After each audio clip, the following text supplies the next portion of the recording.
Ko kun san me yasa ƙasar Amurka ta dawo da batun sabon shugaban juyin juya halin ƙasar Iran Mustapha Khamenei? Akwai babban dalili. Ku biyo ni cikin wannan bidiyo har ƙarshe, wanda ina sa ran insha Allahu a cikinsa ne za ku fahimci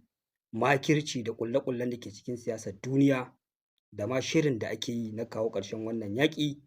da kuma bayyanar faɗuwar ƙasar Amurka ƙarara daga number one super power zuwa number two kuma mu ce number three. A cikin wannan mako an ga ƙasar Amurka ta dawo ka'in da na'in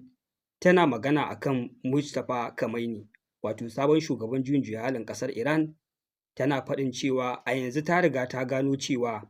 mafi akasarin abubuwan da suke faruwa a Strait of Hormuz da ma yarjejeniyoyi da ɗauki ba daɗin da ake yi da ƙasar Iran da Amurka, duka waɗannan umarni shi yake tsara yadda abubuwa za su kasance.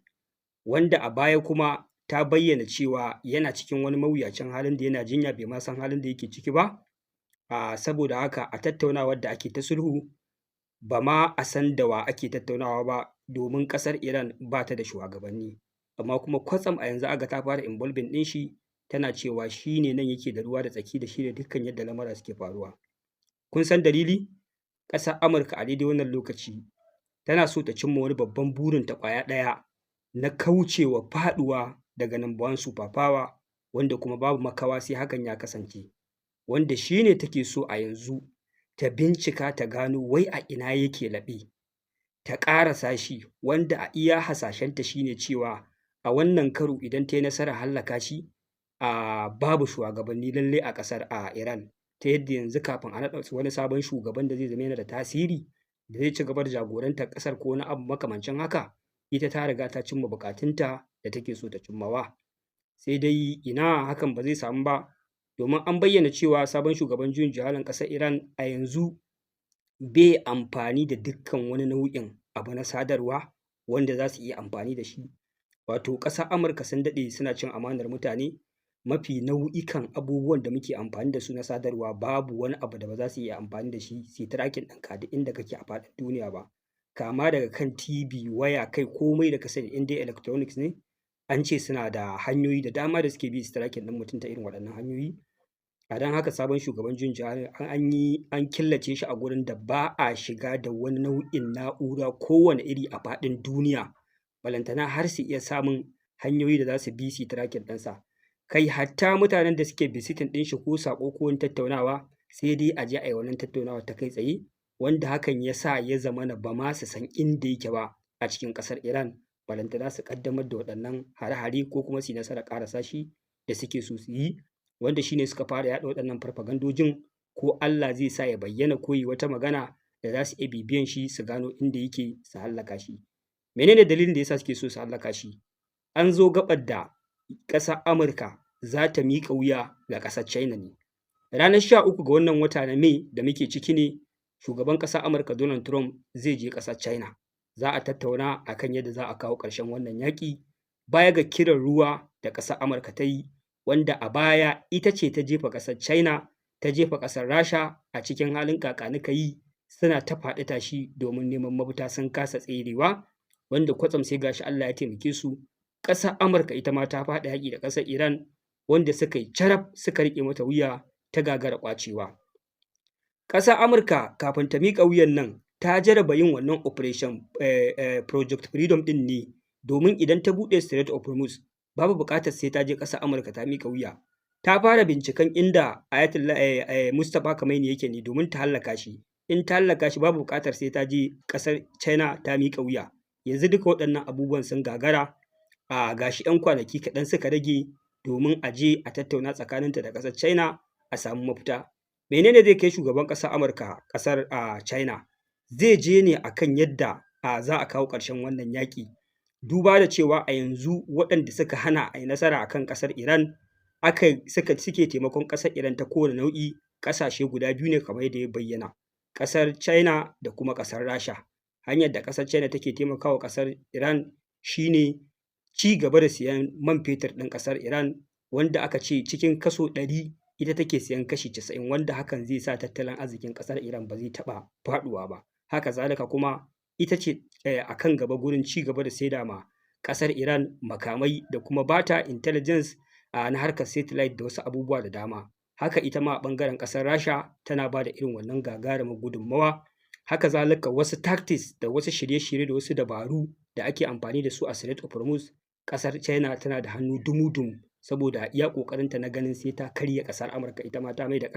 ita ƙasa ta ɗauki fansa. Abubuwan da ya faru na tare Strait of Hormuz, ƙasar Amurka ta kasa buɗe shi, ba ƙaramin gagarumin abu ba ne. Ya jefa duniya cikin halin ƙaƙanikayi, tsadar rayuwa, hauhawar kayan masarufi, tsadar man fetur, chaos ya faru a cikin ƙasar Amurka iri-iri, dan dai ma suna da hikima da dabaru ne na ɓoye sirrikansu da abubuwan da za a ji cewa dalilin rufe Strait of Hormuz ya faru, da ina tunanin al'ummar duniya sai sun sha mamaki. A don haka ci gaba da wannan yaƙi, Amurka ta gano cewa ba za ta taɓa iya buɗe Strait of Hormuz ba har abadan abada. A don haka kuma ci gaba da kasancewar wannan yaƙi a wannan mataki zai iya karya ta kai tsaye, gwiwoyinta su faɗi a ƙasa, ta yi tozartar da za ku sha mamaki. Wanda ya saurari bidiyon da na kawo muku na baya a safiyar yau, na san ya san kan abin da nake magana a kai. Ga mai buƙatar ƙarin bayani ya je kalli wannan bidiyo, kana ya zo ya ci gaba da kallon wannan bidiyo. A don haka bayan duka Amurka ta gano irin waɗannan abubuwa da suke faruwa, a yanzu shi ne shugaban ƙasar Amurka Donald Trump zai je ƙasar China, ai ba ni gishiri in ba ka manda. Duka makirce-makircen da ƙasar Amurka take ƙulla ma ƙasar China, to a yanzu za ta je ne ta warware wanda za ta iya warwarewa, sannan ƙasar China ita ma ta dakatar da Iran daga wannan yaƙi, sannan ta sa ta buɗe Strait of Hormuz, abubuwa su daidaita. Menene makirce-makircen da ƙasar Amurka take yi ma ƙasar China? Na gaya muku ta yi yunƙuri ta ƙwace mai a Venezuela, a yanzu kuma tana so ta ƙwace man Iran, wanda da ta yi nasara haka shi kenan ta karya ƙasar China. Sannan abu na biyu, makirci na biyu shine ci gaba da bulbula makamai ƙasar Taiwan da ƙoƙarin haɗa rikici kamar yadda ta haɗa tsakanin Rasha da Ukraine, wanda interest ne na ƙasar China. A nan gaba kaɗan tana so ta mai da wannan tsibiri ya zama mallakinta, ba tare da hamayya ko tashin hankali ko na abubuwa makamancin haka ba. Amma ita kuma ƙasar Amurka tana amfani da wannan gaɓar sai ta karya ƙasar China. Ta yi juyin duniya ta haɗa yaƙi yiwuwa, ta bi dukkan hanyoyin da za ta bi domin ta haɗa yaƙi tsakanin ƙasar China da ƙasar Taiwan, ta ƙi yiwuwa. Ta bi hanyar tarif da abubuwa da dama domin ta karya tattalin arzikin ƙasar China, ta kasa aikata haka, wanda kuma sai gashi ita ma ta riga ta faɗa tarkonta. Duk duniya babu wanda zai iya ƙwatanta sai ƙasar China, bayan ta riga ta iya bakin ƙoƙarinta, kuma ta gaza samun taimakon kowa daga sauran ƙawayenta, wanda wannan dalili da na gaya muku na mulkin kama karya da ƙasar Amurka ta ɗauko tana yi, wanda a da ba shi bane irin tsarin mulkinta, a yanzu kuma ta haɗa da hatta alliance ɗinta yakushinsu take yi. An ga yadda rikici ya ƙaure tsakanin ƙasar Amurka da 'yan ƙungiyar NATO akan ƙoƙarinta na ƙwace Greenland. Haka dai ƙasashen da suke cikin ƙungiyar NATO sun fara ganin abubuwa na san rai da san zuciya, wanda muradun ƙasar Amurka ne kawai da biyan buƙatunta da na ƙasar Yahudu take yi, da kuma ƙoƙarin yin amfani da ƙarfinsu, wanda shi yasa bayan ta yi wannan abu a Venezuela, da ta zo za ta yi a Iran ta nemi taimakon su suka ƙi yadda, saboda sun gane duk abin da za su taimaka ma ƙasar Iran ta yi a yanzu ba wai abu ne da zai taimaki NATO ko ƙasashensu, abu ne kawai da zai taimaki ƙasar Amurka kanta da ƙasar Yahudu. A don haka shi ne suka fara ja da baya, ba za su ci gaba da taimakon ta kawai don ta kare muradun kanta da muradun ƙasar Yahudu ba, sai dai idan abin ya shafa har da su. Menene abin da ya shafi ƙungiyoyin NATO? Ƙungiyar NATO fa an kafa ta ne military alliance na kare ilahirin waɗannan ƙasashe daga dukkan wata barazana da za ta iya afka musu. Menene mafi girman barazana da za ta iya afka musu? Maƙiyansa a faɗin duniya guda biyu ne, ƙasar Rasha da ƙasar China. Ƙasar China tana ci gaba da haɓaka tattalin arziki kuma tana ƙara ma sojojinta ƙarfi, amma ba ƙasa ba ce da take da muradi na mulkar wata ƙasa ko afka mata da yaƙi. Ƙasar Rasha ita ce ƙasa mafi hatsari a gurinsu, wacce ita ce dama tuntuni ake da takun saƙa, ake barazana, za a iya farmakan juna a kowane irin lokaci, wanda su wannan military alliance ɗin kusan sun yi shi ne don kare kansu daga irin wannan bala'i idan ya tashi a tsakaninsu, musamman da ƙasar Rasha, wanda mafi akasari wannan military alliance ɗin da makamai da komai da ake ana tanaza shi ne don jiran irin wannan rana. Amma maimakon a ci gaba da mai da hankali gurin yin hakan, kamar yadda suka haɗa kai suna so sai sun rusa ƙasar Rasha a cikin ƙasar Ukraine, ba sa samun saɓani gurin haɗa kuɗaɗe a tura Ukraine, a haɗa sojoji mercenaries a tura Ukraine, a tura dukkan wani intelligence da ƙarfinsu ba sa samun saɓani. Su haka suka ɗauki a ma'anar ƙungiyar NATO shine kare kansu ko kuma karya maƙiyin da suke ganin za su iya gaba da gaba da shi nan gaba ko zai iya farmakar ƙasashensu. Amma a yanzu sai aka ga ƙasar Amurka tana so ta janye jikinta daga ci gaba da ƙoƙarin rusa ƙasar Rasha, yanzu tana so ta zo ta kafa kanta ne ta hanyar zuwa ta ƙwaci iko na mai na wasu ƙasashen duniya, ta ƙara ma ƙasashenta ƙarfi, ita kuma ta bar su tsirara nan gaba idan wani abu ya faru ko kuma ƙasar Rasha ta wayo kansu ta yi nasara a kansu. Jama'a wannan shine dalilin farraƙar ƙungiyar NATO ko ja baya daga ƙasar Amurka da kuma ƙin taimakonta a wasu abubuwa da kuka ga tana yi a 'yan kwanakin nan, wanda shine har ta kai ga ta gaza yin nasara a ƙasar Iran. A yanzu a ƙarshe dole makircin da ta daɗe tana ƙulla ma ƙasar China shi za ta je ta ba ni gishiri in baka manda, wato ƙasar Amurka wato ƙasar China ta taimake ta akan kawo ƙarshen yaƙinta da ƙasar Iran da ya maƙalar da ita, yake ƙoƙarin karya tattalin arzikinta da dukkan wani abu da take gadara da shi. Ita ma ta janye makirce-makirce da ƙullace-ƙullacen da take yi a ƙasar Taiwan da kuma sanya tarif da yake so ya kawo barazana ga karyewar tattalin arzikin ƙasar China. Wannan shine dalilin da zai kai shugaban ƙasar Amurka Donald Trump a ƙasar China a 14 ga wannan watan da muke ciki. Jama'a ku kalli yadda siyasar duniya take. Wato mutane sukan ɗauki wasu abubuwa kawai suna faruwa babu gaira ba dalili ko kuma ɗan ƙaramin dalili ne yake haɗa su, amma idan kana faɗawa cikin tekun sarrace-sarrace na ƙasashen duniya da irin abubuwan da suke ɗauke da shi da manufofinsu da suke so su cimmawa, za ka sha babban mamakin da ba ka tsammani, wanda na tabbatar ta iya yiwa ɗan cikin waɗannan abubuwan da na binciko muku na hakaito muku an ƙara haska muku yadda abubuwa suke gudana, an ƙara faɗaɗa muku tunaninku, kun ƙara fahimtar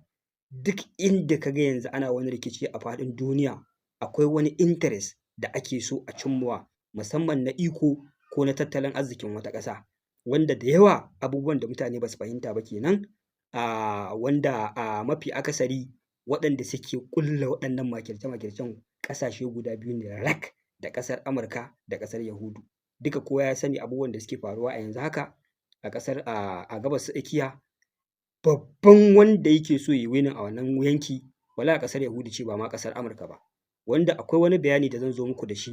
wanda wannan makircin na ƙasar Yahudu bai ma tsaya a kan ƙasashen Larabawa ba, ya tsaya ya tsallaka har kan ƙasar Amurka, babban alliance ɗinta a duniya da ko me ta cimmawa daga ran da aka kafa ta zuwa yanzu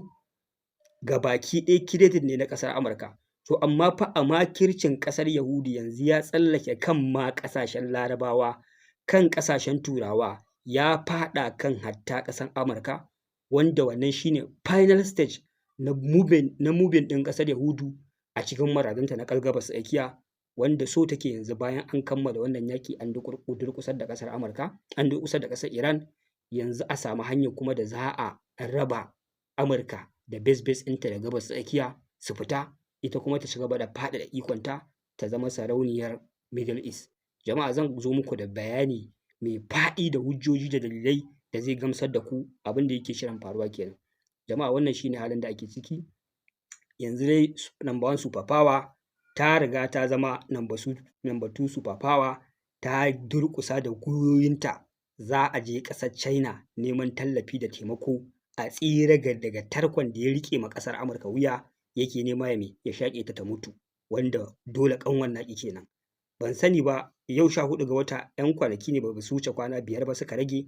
ko akwai wani final attempt da za su yi domin su tsallake kai kansu su nemi taimakon ƙasar a China, amma dai kuma kun san da kamar wuya don ban san meye ba a jaraba ba, shi yasa za ku ga shugaban ƙasar Amurka yana wuta-wuta yana Allah-Allah, yana ku yi fa ku zo kan teburin sulhu, idan ba ku zo ba zan muku kaza zan muku kaza. Yanzu haka ina ganin a yau fa bayan duk wannan abubuwan da suka faru ba an ji shi ya ce wa 'yan hare-haren nan da suka kai idan ƙasar Iran ba ta zo an tattauna ɗin nan ba zai ƙara ƙaddamar da Operation Project Freedom da ma abubuwan da suka fi haka zafi. Wato ya shiga ruɗani ya haukace, kawai neman hanyar tsira suke ba tare da sun kai kansu gurin ƙasar China sun durƙusa sun nemi taimakonta ba domin a tseratar da su daga wannan yaƙi. Ba ma fata kuma su yi nasara, insha Allah sai sun je sun kai kansu, sai sun dawo nan batu su fafa wannan duk wannan zafin kan da izzan nasu a ƙarshe wallahi sai sun gurfana a gaban ƙasar China, wanda kowa ya sani idan China ce take mulkar duniya waɗannan azabar da al'umma suke sha da tarakuna da ake ɗana ma ƙasashe a ce sai kun yi amfani da dala sai an sa muku takunkumin kaza, sai kun yi kaza, duk